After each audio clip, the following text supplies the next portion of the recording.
बिस्मिल्लाहिर्रहमानिर्रहीम जी, अस्सलाम वालेकुम। आप देख रहे हैं RTN न्यूज़ और मैं हूं आपका होस्ट चौधरी सलीम। नाज़रीन, आज हमारे मेहमान हैं राव सादत अली खान साहब। पाकिस्तान मुस्लिम लीग नून से इनका ताल्लुक़ है।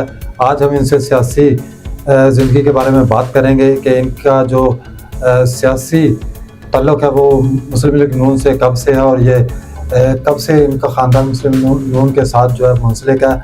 राव साहब, बहुत शुक्रिया आपका टाइम देने का। ये बताइएगा, आपके ख़ानदान में आपका पहला सियासी शख्स कौन है? बिस्मिल्लाहिर्रहमानिर्रहीम, अस्सलातु वस्सलामु अला खातमुन नबीय्यीन। बहुत शुक्रिया, आपने मुझे मदऊ किया, बड़ी अनायत है। वैसे तो हमारा सारा ख़ानदान, चूँकि हमारा ख़ानदान हिजरत करके आया है और ये जब से मुस्लिम लीग बनी है यानी सन 46 से पहले से हमारा ख़ानदान इसमें शामिल है।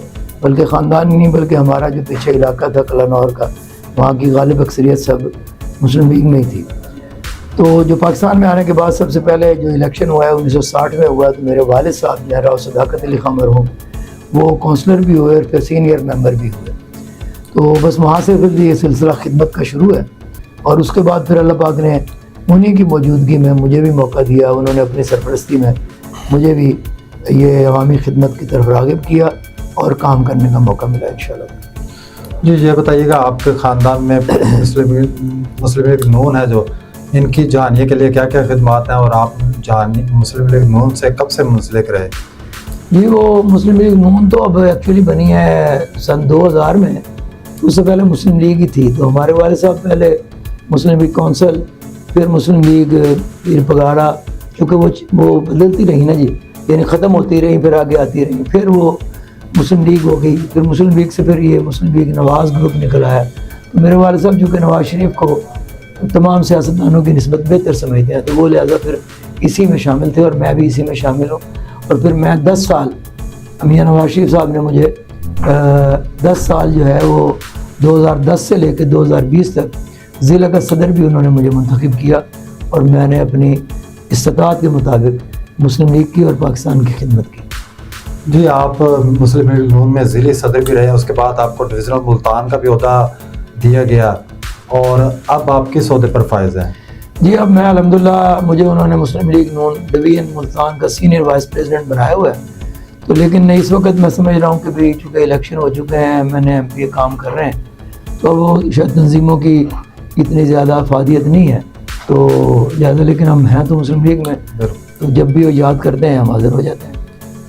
जी, आपने सियासत का आगाज़ बहुत पहले किया और आज तक जहानिया में कुछ महरूमियाँ हैं जिसमें हॉस्पिटल अपग्रेड नहीं है, BZRU का कैंपस नहीं है और जो स्टूडेंट है उनको मुल्तान जाना पड़ता है, जो मरीज़ होते हैं उनको हस्पताल से मुल्तान रेफ़र कर दिया जाता है। इस बारे में आप क्या कहते हैं? मैं ये समझता हूँ कि अस्पताल तो बेहतरीन है, THQ है, अल्हम्दुलिल्लाह सब सहूलतें मैसर हैं।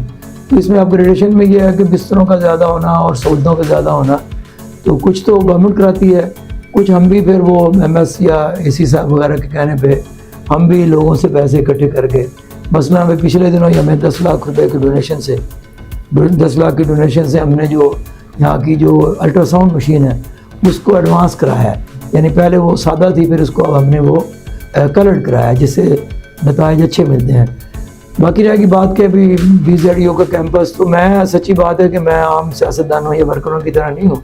मैं समझता हूँ कि जो यूनिवर्सिटी जहाँ भी है बच्चों को वहीं जाना चाहिए, क्योंकि देखें ना, कैंपस से जो फ़वाइद मिलते हैं वो, यानी जो असल कैंपस मदर कैंपस होता है यूनिवर्सिटी या कोई भी कॉलेज हो, वो फिर उनके कैंपसों, छोटे छोटे कैंपसों से वो हल नहीं होता। अब सिर्फ इस बात पे एक नए नए कैंपस बनाए जाएँ जानिया में, खानेवाल में, कहीं भी, कि जी बच्चे नहीं जा सकते। बच्चों को तो हॉस्टलों में रहना चाहिए, हॉस्टलों में रह के बच्चे सीखते हैं, घरों में रह के ज़्यादा इतने की बहुत तरबियत शायद थोड़ी सी उसका अंदाज़ और होता है। तो मैं तो ये समझता हूँ कि भाई जैसे मैं तो अदारों के, जैसे गवर्नमेंट का लाहौर है जहाँ से मैंने भी तालीम हासिल की है, पाकिस्तान में वो आला तरीन अदारे है, जैसे HSN कॉलेज है, सादिक पब्लिक है, तो इनके नाम और इनके कैंपसों से ही लोग जो है तरबियत हासिल करते हैं और कॉन्फिडेंस मिलता है और एक नए किस्म की अंदरूप होती जाती है। जो ये छोटे छोटे कैंपस बनते हैं, इनसे वो असरात नहीं बनते जो, बहरहाल मैं मेरी अपनी ज़ाती राय यही है, लेकिन अगर कुछ लोग बनवाना चाहते हैं तो मुझे इस पर एतराज़ भी नहीं। जी, आप जहानिया की सियासत के बारे में क्या कहते हैं? MNA चौधरी इफ्तिखार नज़ीर है और MPA PP 209 ज़ियाउर रहमान साहब हैं, PP 210 जहानिया की सीट जो है लूज़ कर चुके थे, और PP 210 में इस वक्त खालिद वेदराई साहब हैं। तो जहानिया की सियासत को आप कैसे देखते हैं? मैं अल्हम्दुलिल्लाह महसूस करता हूँ कि मुस्लिम लीग नून ने, हमारी पार्टी ने ये मार्का मारा है। ये 210 की सीट वो नहीं जीत सके हैं, लेकिन उसके बावजूद जो ऊपर से यानी मरीम नवाज़ की तरफ से जो मफादात मिल रहे हैं, तो वो उसके ज़िम्मेदारान और उसको आवाम तक पहुँचाने में वो बेहतरीन कारकर्दगी अल्लाह करे मुजाहरा करें। MNA साहब भी और 209 के MPA भी और 210 के जो इस दफ़ा नहीं जीत सके, बज़ाहिर तो उन्हें पार्टी की तरफ से तो MPA का ही होता है, उनसे ही मशावरत होती है। तो मैं समझता हूँ कि वो तीनों भाई जो है ना जी, वो मिल के और अवामी भी इनको सामने रखते हुए इस इलाके की तरक्की के लिए काम करें। उसमें मैं एक दो मशवरे, अब आपने मुझसे पूछा है तो मैं आपके ज़रिए मैं दे देता हूँ अगर आपके पास टाइम है तो। वो मशवरे ये है कि भाई जो फंड आए उसे सिर्फ गलियों, नालियों, पुलियों पे ना लगाया जाए, बल्कि ऐसी जगह पे लगाया जाए कि जो इज्तिमाई आम के ज़्यादा फ़ायदे क्या होते हैं। मसलन मैं समझता हूँ कि लगाएं ज़रूर, गलियाँ भी बनवाएं, पुलियाँ भी बनाएं, है ना जी, लेकिन जानिया में जो एक ये सड़क गुजर रही है खानेवाल से मुआज़रा के लिए, ये हादसा का बड़ा यहाँ बड़ा चर्चा था, लेकिन वो दरमियान में कट बंद करवाने से कुछ फ़र्क पड़ा है। लेकिन वो मुकम्मल फ़र्क यह पड़ेगा कि दोनों तरफ जो इसकी वो जो है सर्विस लेन है, वो MNA साहब मेहरबानी करें, या अगर वो DC साहब के पास DC साहब के पास, साहिबा के पास फ़ंड है तो उनसे लें, अगर इनके पास है तो ये। मैंने पिछले दिनों अताउर रहमान साहब की वो मैंने प्रेस कॉन्फ्रेंस सुनी थी, उन्होंने बताया कि हमारे पास इतने अरब रुपये का फ़ंड है, तो हम इस शहर को अपना डस्ट फ्री शहर बनाएंगे। तो मेरा उन्हें मशवरा है, चूँकि हमारे भाई हैं, कि भाई वो ये जो है पहले सबसे जो हमारी जो हाईवे गुजर रही है इसकी दोनों तरफ वो बनाएं सर्विस लेन, और सर्विस लेन बनाएं नहर के पुल तक, बड़ी नहर कहते हैं हम जानिया में, तो आप तो समझते हैं, वहाँ तक बनाएं।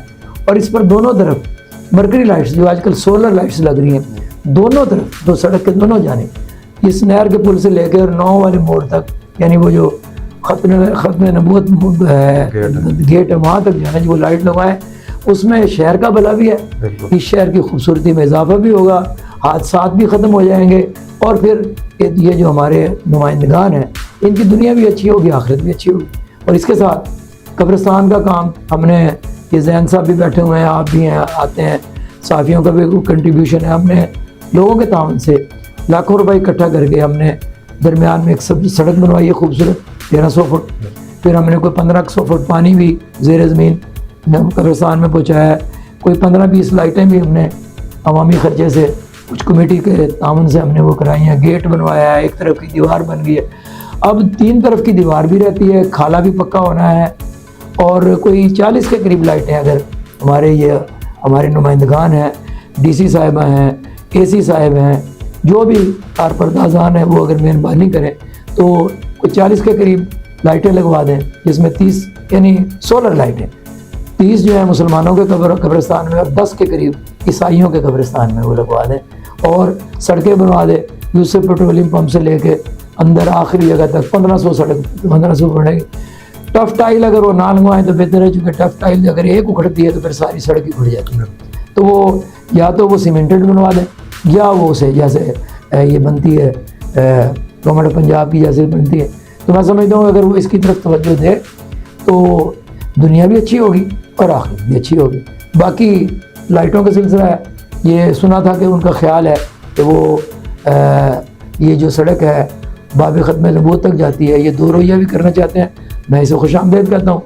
और वहाँ बाब ख़त्म नबूवत से लेके और फाटक तक कम से कम, वैसे तो जानिया की जो ऑक्ट्राई हदूद है वो AA फैक्ट्री तक है, अगर वहाँ तक भी वो कर दें कि लाइट जो है ना ये सोलर लाइट वो लगवाएं तो शहर भी जगमग करेगा और लोग उनके नाम को भी जगमग कर देंगे।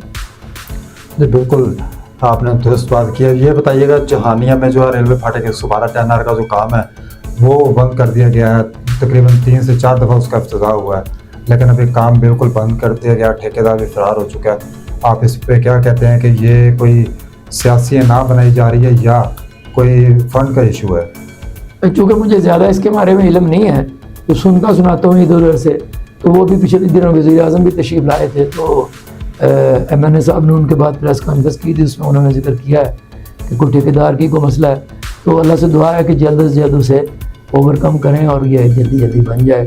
बाकी मैं समझता हूँ कि ये जहानिया में अदारे बेशुमार बने हुए हैं, कोई चीज़ ऐसी नहीं है जहानिया में जो रह गया। आपने मुझसे पूछा कि आपके जो पहले वालिद साहब थे, तो अल्हम्दुलिल्लाह मैं तो बड़ी खुशी से और बड़े अल्लाह की मेहरबानी और शुक्र अदा करके कहता हूँ कि वैसे तो सब ने काम किया, जो आता है वो काम करता है, कुछ ना कुछ करता है, लेकिन वो हमारे वालिद साहब ने अपने साथियों के साथ मिल के, और साथी मुख्तलिफ़ औकात में मुख्तलिफ रहे हैं, सबके साथ तावन से यहाँ सड़कें, हस्पताल, THQ, तहसील हेडकोार्टर, सिविल जजेस, DPS, ये DPS और जजेस का ये मेरे साथ जो हजरात थे साथी मेरे, कोई एक आदमी अकेला काम नहीं करता होता। बिल्कुल, ये मुश्तरका काविशें होती हैं।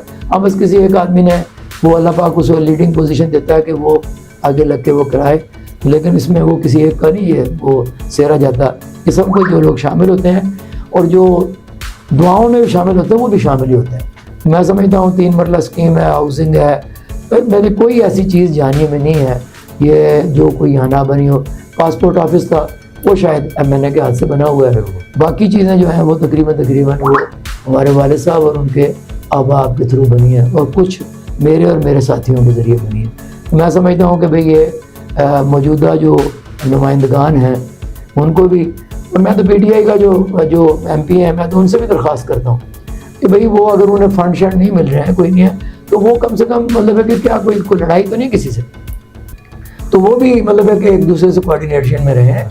मेरे साथ तो वो अच्छे ताल्लुकात में रहते हैं, वो जो यहाँ के लोग हैं उनसे भी वो ज़रा थोड़ा सा, ताकि उनकी भी इनपुट बीच में है। काम शाम होने तो अल्लाह की तरफ से है, कोई काम होगा या नहीं होगा, लेकिन वो माहौल अच्छा रखा जाए। जहानिया में राव साहब गैस का बहुत इशू है, गैस बहुत कम जो है ना मिलती है आवाम को, आवाम बहुत परेशान है, तो गैस का इशू बहुत ज़्यादा है। तकरीबन निस्फ से ज़्यादा शहर जो है वो इस वक्त बातें करता है कि गैस नहीं है बिल्कुल भी जहानिया में। तो मुतअद्दिद बार जो जहानिया के सियासी रहनुमा हैं इफ्तिखार नज़ीर साहब, उनसे भी रिक्वेस्ट की है आवाम ने, लेकिन उनका प्रेशर जो है गैस का बहुत कम है, आवाम बहुत ज़्यादा परेशान है, जो बच्चे हैं वो भूखे स्कूल जाने पर मजबूर हैं। आप इस वाले से क्या कहते हैं? तो मैं ये समझता हूँ कि गैस का जहानिया में आना ही बड़ा अल्लाह का एहसान है। और फिर ये कि अब जो सिर्फ गैस की लोड शेडिंग सिर्फ जहानिया में नहीं हो रही, जो मेरा जो मालूमात है, ये लाहौर में भी हो रही है। मैं लाहौर अपने घर जाता हूँ बच्चों के पास, तो वहाँ भी उन्होंने, पहले टाइमिंग नहीं थी, अब टाइमिंग है। तो ये जो कि गैस थोड़ी है पाकिस्तान में और अखराजात अब ज़्यादा हो गए हैं, चूँकि एक वक्त था कि जब थोड़े जगहों पर गैस थी, हर जगह मुतालबा होता था।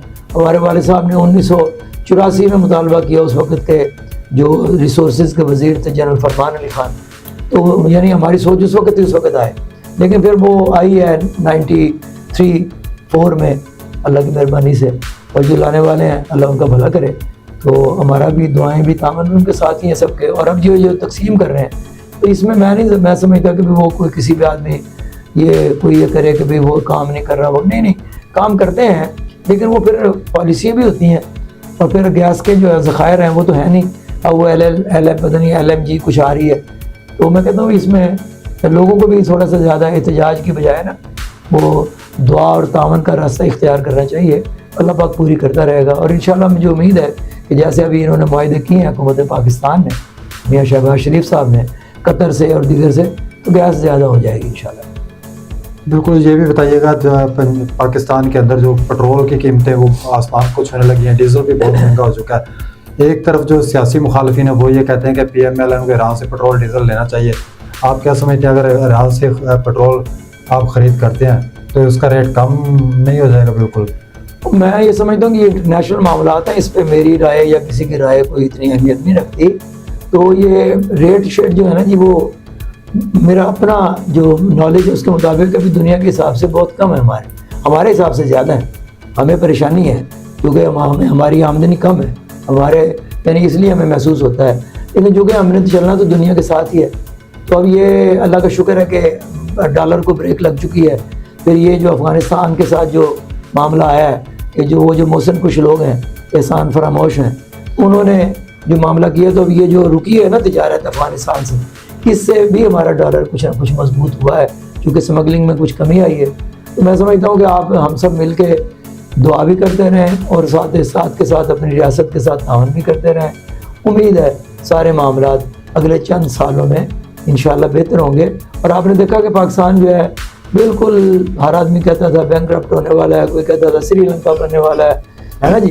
लेकिन अल्लाह ने कैसा मौका दिया कि पाकिस्तान के हिंदुस्तान ने जारियत भी की और फिर मुँह की भी खाई, और फिर ऐसी मुँह की खाई कि फिर जो जर्नैल साहब हैं वो दुनिया में इतने मशहूर हो गए हैं कि अब अमेरिका सुपर पावर अमेरिका ही है नहीं, चाइना है, रशिया है, यही है। अब वो सारे के सारे पाकिस्तानी जर्नैल को सबसे आला जर्नैल भी मान रहे हैं और पाकिस्तान के असले को भी बेहतरीन मान रहे हैं। और पाकिस्तान ने जो क्विक और बेहतरीन एक्शन किया है उसके भी सब तारीफ़ कर रहे हैं। और फिर आपने देखा कि अफगानिस्तान ने प्रॉब्लम क्रिएट किया तो पाकिस्तान ने तस्लीम नहीं किया कि हमने काबुल पे और कंधार पे कोई किया है। लेकिन जब से वो 2 मामले हुए हैं ना जी, उन्होंने शोर मचाया है, लेकिन वो जो ऐसा हुआ तो उससे उनकी ये सारी कुव्वत टूट के रह गई है। अब इंशाल्लाह हमें उम्मीद है कि जैसे हुकूमत वक्त जो है वो अपनी कार्रवाइयाँ कर रही है, और हुकूमत अकेली नहीं होती, हुकूमत के साथ जैसे मैंने कहा है कि कोई यहाँ जानिया में भी काम होता है, एक आदमी नहीं कर सकता, तो हुकूमत अकेली नहीं, हुकूमत के साथ बेशुमार अदारे हैं, फौज भी है, अदलिया भी है, मुकन्ना भी है, एग्जेक्टिव भी है, हम आवाम भी हैं।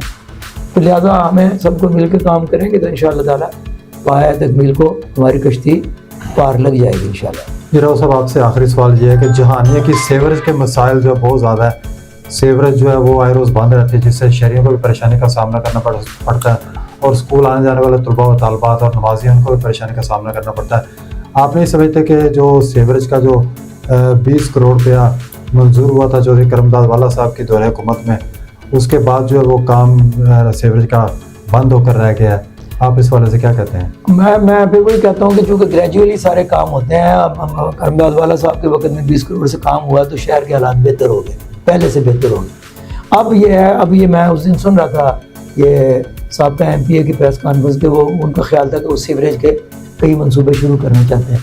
जहाँ मैंने अपने मशवरे दिए हैं, अल्लाह करे वो उन पर भी अमल करें, और जो उनके जहन में भी हैं वो उनको भी पाया तकमील को पहुँचाएँ। मुझे उम्मीद है कि सीवरेज पे जो मैं सुन रहा हूँ कई इलाकों में वो बड़े बड़े पाइप लगाना चाहते हैं, अल्लाह करेगा।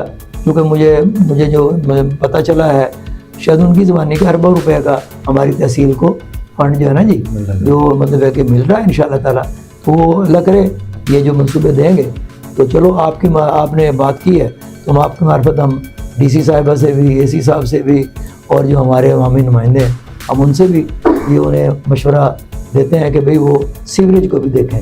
और दूसरा, मैंने पिछली दफ़ा DC साहब को भी, कमिश्नर साहब को भी कहा था, वहाँ ये अपना साहब का MPA भी मौजूद थे, कि जानिया का पानी सारा नहर में गिर रहा है, बड़ी नहर में ना जी, और 20 साल से गिर रहा है। तो वो अगर उस पर शफ़क़त करें और ध्यान करें तो जो आगे हमारा जो बना हुआ है वो जो सीवरेज का सिस्टम, तो उसे बहाल कर लें, और उसे बहाल करके तो पानी जो है ना वो सुख ब्यास में, जहाँ भी कहीं इस्तेमाल हो चला जाए, ताकि शहर में और आसानी हो जाएगी। मैं समझता हूँ कि काम होते रहते हैं, और ये ठीक है, अवामी नुमाइंदे ये भी अपने हैसियत में कर ही रहे हैं, अल्लाह करे इनको और तौफीक दे अल्लाह पाक। जी बिल्कुल राव साहब, ये बताइएगा, असिस्टेंट कमिश्नर जानिया फहद नूर साहब की जानिया में एंट्री हुई है, जानिया में बहुत से तरक्याती काम भी जारी हो चुके हैं, और जो मुख्तलिफ पार्क थे उनका भी उन्होंने विज़िट किया, और पार्कों में भी वो काम करवा रहे हैं, और शहर में भी वो सरगर्म नज़र आते हैं। आप इस वाले से क्या कहते हैं?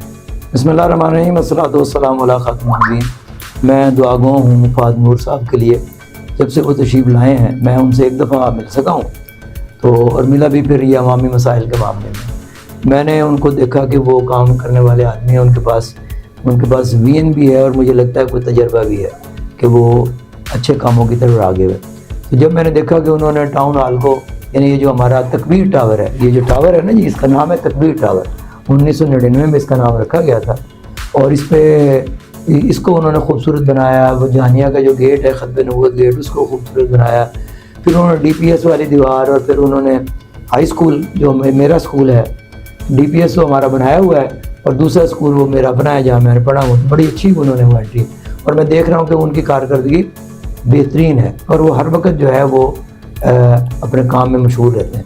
तो मैं आपकी इस बात से फ़ायदा उठाते हुए तो मैं कुछ 3-4 बातें उनके गोशगुजार मैंने लिख के वैसे भेजी है उन्हें तहरीर के तौर पे। एक तो ये है कि वो जो मैंने पहले भी जिक्र किया है कि जो सर्विस रोड्स हैं इसकी, इस सड़क की, वो भी अगर उनके पास फंड है या MNA MPA के पास है, जिसके पास भी है तो वो बनवाएं मेहरबानी करके, और लाइटें भी लगवाएं और ये कब्रिस्तान के काम भी करवाएं। मैंने उनसे जिक्र भी किया। दूसरा मैं कहता हूँ कि जो उन्होंने ये जो तकबीर टावर पे जो उन्होंने खूबसूरती कराई है, यहाँ 3 घड़ियाल लगे हुए हैं। घड़ियाल तो एक है, उसकी 3 ब्रांच है। ये मेरे वाले साहब की वक्त में 1984 में लगे हैं। तो उस वक्त 1 लाख रुपए बहुत पैसे थे, तो उस वक्त दिले। मेरी दरख्वास्त है इस हिसाब से कि ये इनकी मरम्मत कराई जाए और इनको चालू कराया जाए। जिनमें जब ये चालू होंगे तो इसका घंटा भी बजेगा, तो पुरानी याद भी आएगी लोगों को कि भाई कोई ऐसे भी होते थे। दूसरा है कि इसके ऊपर एक अल्लाह अकबर लिखा हुआ है। वो भी यौम तकबीर जो था ना 1999 का, उसमें जब पहली जो तकबीर का वो मनाया गया ना जानिया में, तो ये 2 काम किए थे। तो ये अल्लाह अकबर मिसाइल की शक्ल में बनवाया गया था, तो ये भी हमने उस वक्त करीबन के लाख रुपए में बनवाया था लाहौर से। तो अब तो ये आम हो गया नियॉन साइन, तो इसकी मरम्मत कराई जाए, इसे रोशन कराया जाए। तो मैं ये समझता हूँ कि ये, और दूसरा वो 1-2 छोटे-छोटे और काम भी हैं, यानी वो फिर हम उनसे मुलाकात करेंगे तो अल्लाह करेगा बेहतरी होगी। मैं उनकी तारीफ़ भी करता हूँ और मैं उनके लिए दुआ भी करता हूँ कि उन्हें ज़्यादा अरसा जानिया में रहने की अल्लाह पाक तौफीक दे, और वो अपने जो उनके जो महकमा माल के या दीगर उनके एडमिनिस्ट्रेटिव काम है, उनके साथ साथ जो उनके अंदर एक अल्लाह ने अच्छा एक जो एस्थेटिक सेंस दी है, तो उस पर वो अमल करते हुए इस शहर की खूबसूरती में इजाफा करें। हमारा तावन इंशाअल्लाह ताला उनके साथ 100% है। राव साहब बहुत शुक्रिया आपका वक्त देने का। जी नाज़रीन, ये थे हमारे आज के मेहमान राव सादत अली खान साहब, पाकिस्तान मुस्लिम लीग नून से इनका ताल्लुक़ है। आज हमने इनसे सियासी पॉइंट के ऊपर बात की थी। जहानिया में बहुत से मसाइल हैं और ये तवक्को ज़ाहिर करते हैं कि इसमें आने वाला जो दौर है वो भी मुस्लिम लीग नून का होगा, और जो मुस्लिम लीग नून है वो जहानिया में भी बेशुमार और तरक्याती कामों का जाल बिछाएगी, और जो दीगर मनसूबाजात पेंडिंग में उनको भी तक मील तक पहुँचाएगी। इस तब तक के लिए अल्लाह हाफ़िज़। बहुत शुक्रिया, बहुत शुक्रिया। Truth, power, and the final debate of politics. Siyasat or Riyasat, only on RTN News.